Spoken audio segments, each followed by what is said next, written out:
సైలెన్సర్లు లేని నోళ్ళు, నరం లేని నాలుకలు. దారిన పోయే దానయ్య ఎవడన్నా కూసాడంటే గొంతులోకి 2 పెగ్గులు దిగినోడు ఏదన్నా వాగాడంటే పెద్దగా పట్టించుకోవాల్సిన పని లేదు. కానీ ప్రజా జీవితంలో ఉన్నోళ్ళు, ప్రజలకు జవాబుదారీగా ఉండాల్సిన వాళ్ళు కూడా నోటికి ఎంత వస్తే అంత మాట్లాడేస్తే వినటానికి చూడటానికి ఇబ్బందిగానే ఉంటుంది. ఎంత తీవ్ర పదజాలం వాడితే అంత గొప్ప అన్నట్టుగా ఫీల్ అయిపోతున్నారు కొందరు లీడర్స్. రాజకీయాల్లోకి వచ్చాక మర్యాదలు, సాంప్రదాయాలేంటి, నాన్సెన్స్ అన్నట్టు నోటికి ఎంత వస్తే అంతా మాట్లాడేస్తున్నారు. వాళ్ళు వీళ్ళు అనే తేడా ఏం లేదు. ఏ పార్టీ నాయకులైనా అంతా ఆతాను ముక్కలే అన్నట్టు ప్రవర్తిస్తున్నారు.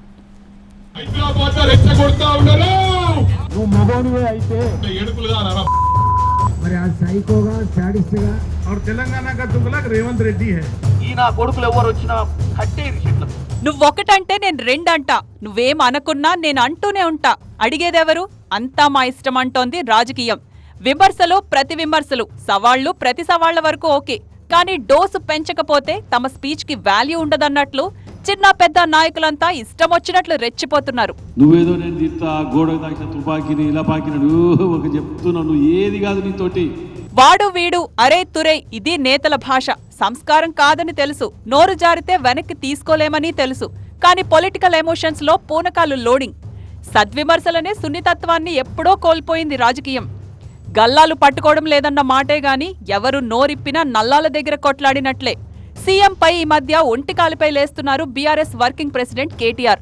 మూసీ నిర్వాసితుల పరామర్శలో ఆయన స్పీచ్ అవుట్ ఆఫ్ కంట్రోల్. నీకేమైనా బుద్ధి జ్ఞానం ఉంటే, సిగ్గు లజ్జ ఉంటే, నువ్వు మొగోనివే అయితే. సాఫ్ట్ గా మాట్లాడితే ఇంకేమన్నా ఉందా? తిట్ల రేసులో వెనకబడిపోమా? బాగోదని ఆగుతున్నాం గాని మనకు చేతగాని భాషనా అనుకున్నారో ఏమో. బీజేపీ నేతలు కూడా టంగ్ స్లిప్పింగ్ కి పోటీ పడుతున్నారు. అసలే కడుపులు మాడున్నాయేమో. 24 గంటల దీక్షలో కమలం పార్టీ నేతలు కూడా మా నాలుకల పదును చూస్తారా అంటూ పోటీ పడ్డారు. సీఎం శాడిస్ట్ అని ఓ ఎంపీ అంటే ఆయనని గజనీతో పోల్చారు బీజేఎల్పీ లీడర్. ప్రజల్ని ఏడిపించి ఆనందం పొందేవాడు శాడిస్ట్ అవుతాడు. మరి ఆ సైకోగా, శాడిస్ట్ గా అదే కేర్ ఆఫ్ అడ్రస్ కి వెళ్ళి ఈ రోజు నువ్వే కరప్షన్ కి అడ్డగా మారినావు. నీ ప్రభుత్వమే ఈ రోజు కరప్షన్ అడ్డగా మారింది. రాష్ట్ర నాయకత్వం దూకుడు చూసి పార్టీ రాష్ట్ర ఇన్ఛార్జికి కూడా మూడొచ్చేసిందో, వైఫైలా వాళ్ల మాటల ఎఫెక్ట్ పడిందో గాని ఆయన కూడా ఈ మాత్రం చాలునా అంటూ టోన్ పెంచేశారు. సీఎం ని ఉద్దేశించి సీరియస్ కామెంట్స్ చేశారు. నిన్నగాక మొన్నొచ్చి మీరే అనేసి మాటలంటే మాకు రావా ఏంటి? 130 years పార్టీ ఇక్కడ అన్నట్లు కాంగ్రెస్ నేతలు రెచ్చిపోయారు. మామూలుగానే మైనంపల్లి కామెంట్స్ లో బీప్ సౌండ్లే ఎక్కువ ఉంటాయి. మూసీ ప్రక్షాళనను వ్యతిరేకిస్తున్న బీఆర్ఎస్ పై ఆయన కోపం నషాళానికి అంటింది. అరే అంటూ రెచ్చిపోయారు. బీఆర్ఎస్ అగ్రనేతలపై చిందులు తొక్కారు. మహానటుడని మా పార్టీ తరఫున ఈ రోజు హరీష్ రావుకు విడుదలిస్తున్న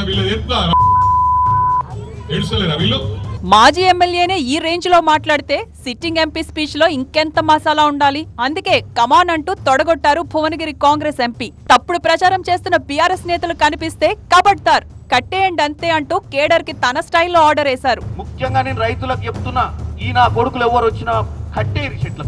ఈ సీనియర్లున్నారే, వాళ్ళు మాట్లాడేసుకుంటారు. ఇక మేము ఎక్స్పోజ్ అయ్యేది ఎప్పుడు అనుకున్నారో ఏమో. తేనె తుట్టని కదిపేశారు వద్దన్నపేట ఎమ్మెల్యే నాగరాజు. గుళ్ళు గోపురాల్ని ప్రస్తావిస్తూ టంగ్ స్లిప్ అయ్యారు. నేను చెప్పింది 100% కరెక్ట్ అంటూ సెల్ఫ్ సర్టిఫికెట్ ఇచ్చేసుకున్నారు ఈ ఎక్స్ పోలీస్ బాస్. 24/7 దేవుని గుళ్ళో ఉంటే మనకు అన్నం దేవుడు అన్ని ఇచ్చిండు. మేధాశక్తి ఇచ్చిండు, కాళ్ళు చేతులు ఇచ్చిండు, ఆలోచన పరశక్తి ఇచ్చిండు. మనిషికి జంతువుకు తేడా ఉన్నది కాబట్టి మనిషి కష్టపడమంటున్నాడు. ఉన్నత స్థాయిలో ఉన్న వ్యక్తులను ఏకవచనంతో సంబోధిస్తున్నారు. ఒరే తురే అంటూ మర్యాదల్ని మడతెట్టేస్తున్నారు. వివాదాల జోలికి వెళ్లకపోతే గుర్తించరని కొందరు అనుకుంటున్నారు. సినిమాలకైనా ఓ సెన్సార్ ఉంది గాని పొలిటికల్ అడల్ట్ కథా చిత్రానికి ఏ కట్లు లేవు. చూసినోళ్ళకి చూసినంత, విన్నోళ్ళకి విన్నంత. కర్మ కర్మ. నువ్వు మొగోనివే అయితే. మరి ఆ సైకోగా, శాడిస్ట్ గా తెలంగాణ రేవంత్ రెడ్డి ఈ నా కొడుకులు ఎవరు వచ్చినా కట్టేరి చెట్లు.